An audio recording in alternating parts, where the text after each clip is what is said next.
자, 그 다음으로는 과실상계, 손익상계, 동승자감액, 기왕증이라는 부분이 나오는데요. 이 부분에서 이제 과실상계 부분을 여러분 좀 보셔야 되는데, 과실, 서로 간의 과실을 상계한다라는 의미입니다. 그래서 우리가 과실상계를 했을 때 대인배상 1, 2, 무보험찰상의 담보의 경우에서는 과실상계 금액이 치료관계비나 간병비 해당액에 미달하는 경우에도 뭐는 보상하냐? 치료관계비와 간병비 해당액은 전액 보상합니다. 그래서 과실상계를 했다고 해도 뭐는 다 받을 수 있다? 치료관계비와 간병비는 모두 보상이 가능하다는 부분 기억해 주시면 되고요. 자, 그리고 기왕증 부분에서 여러분 좀 기억을 해 주셔야 될 게, 기왕증을 보상하지는 않거든요. 그런데 그로 인해, 이번 사고로 인해서 내가 허리가 아팠어요. 근데 이번 사고로 인해서 허리가 더 아파졌어요. 그러면 뭐는 보상해 줘야 될까요? 더 아픈 부분에 있어서는 보상을 해줘야겠죠. 그래서 당해 사고로 인해서 추가된 부분에 있어서는 보상이 가능합니다. 자, 기왕증에 대한 부분 같이 알아봤습니다.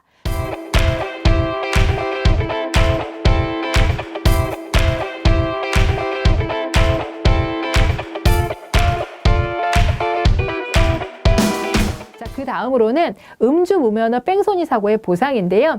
음주 무면허 뺑소니 사고 같은 경우에 자동차 보험에서 보상을 해줘야 될까? 보상은 됩니다. 그런데 이제 사고 부담금을 납부를 하셔야 돼요. 그래서 이 사고 부담금이 이제 시험 문제 나올 수 있는데요. 우선은 음주운전 무면허 뺑소니의 대인배상 1 같은 경우는 사고 부담금은 전액입니다. 그래서 대인배상 1에서 발생할 수 있는 보상금에 대해서는 전액 운전자가 부담을 해야 된다라고 보시면 되겠고요. 대인배상 2 같은 경우는 1억 원, 대물배상 의무가 2천만 원까지죠. 그 부분은 전액입니다. 그리고 대물배상 추가로 5천만 원까지 또 사고부담금으로 납부를 하셔야 된다라는 부분이에요. 그래서 자, 음주를 했을 때 대인배상 1에 사고부담금은 얼마냐? 그러면 전액이 답입니다. 이런 식으로 얼마까지 사고부담금을 내야 하는지에 대해서 여러분들 기억해 주시면 되겠고요. 자동차 보험에서도요, 가지급 보험금 제도가 있습니다. 여러분, 가지급 보험금 어떻게 나가죠? 추정하는 보험금의 50%였죠. 그래서 그 부분이 이제 이 자동차 보험에서도 적용이 되는데요. 가지급 보험금은 이제 표준 약관에 있는 부분이라고 보시면 되겠고요. 자, 진료수가 같은 경우는 전액 우리가 보상을 해줍니다. 그러니까 좀 다른 가지급 보험금과의 차이는 진료수가에 해당하는 부분은 전액 우리가 가지급 보험금으로 지급이 가능하고요.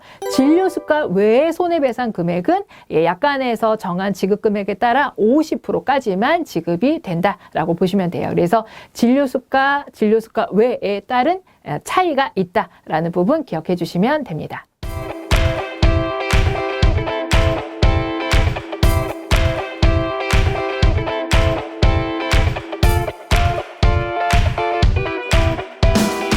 그 다음으로는요, 자동차 손해배상 보장 사업에 대해서 알아보도록 할게요. 이 부분은 정보보장 사업입니다. 그래서 지원 금액을 보시면 자동차 보험 대인배상 1 약관 기준을 적용을 하도록 되어 있습니다. 그럼 여러분 차량 수리 받을 수 있을까요? 물적 사고 부분은 안 된다라고 보시면 되겠고요. 자, 자동차 손해배상 보장 사업을 관련 주무부처는 어디냐? 국토교통부입니다. 그래서 자동차 사고는 도로에서 일어나잖아요. 그러니까 도로에 대한 관리를 하는 부처는 국토교통부 이렇게 연결해서 여러분들 짝을 지어서 외우시면 될 것 같아요. 자, 그리고 보장사업사에 대한 심사, 평가, 교육은요, 손해보험협회에서 하고 있습니다. 자, 그러면 이런 어떤 자동차의 이 자동차 손해배상 보장 사업은요, 내가 사고를 당했는데 보상받을 길이 없어요. 그랬을 때 이제 청구할 수 있는 정보보장 사업입니다. 그래서 청구처는 자동차 손해배상 진흥원이라는 데 청구를 할 수가 있습니다. 이게 과거에는 보험회사였거든요. 근데 올해 자동차 손해배상진흥원으로 바뀌었기 때문에 여러분들이 시험 문제 잘 나올 가능성이 있습니다. 자, 그리고 5번에 보시면 자동차 손해배상 보장사업의 구상 업무 수행이라고 돼 있어요. 구상 업무 같은 경우도 마찬가지로 자동차 손해배상진흥원에서 담당하고 있습니다. 그래서 각각 어디서 담당하는지 여러분들이 꼭 기억해 주시면 되겠고요. 자, 자동차 손해배상 보장 사업의 청구 방법입니다. 우선은 구비 서류가 있어요. 자동차 사고 사실 확인원, 그러니까 자동차 사고가 확인됐다는 게 있어야 되겠죠. 그래서 경찰서에서 발급한 자료가 필요하고요. 기타 치료비 영수증이나 이런 걸 첨부하셔가지고 청구를 하실 수가 있고, 청구 기한은 3년입니다. 자, 그리고 이륜차에 내가 사고를 당했다. 될까요? 안 될까요?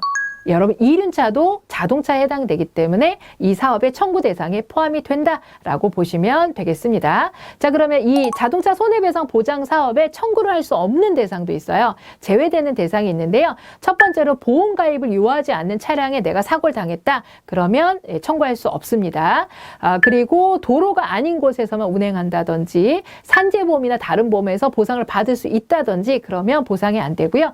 그리고 만약에 국제연합금 차량에 사고를 당했다든지 미군 차량에 사고를 당했다든지 이런 경우도 보장사업 대상에서 제외된다는 부분 기억해 주시면 됩니다.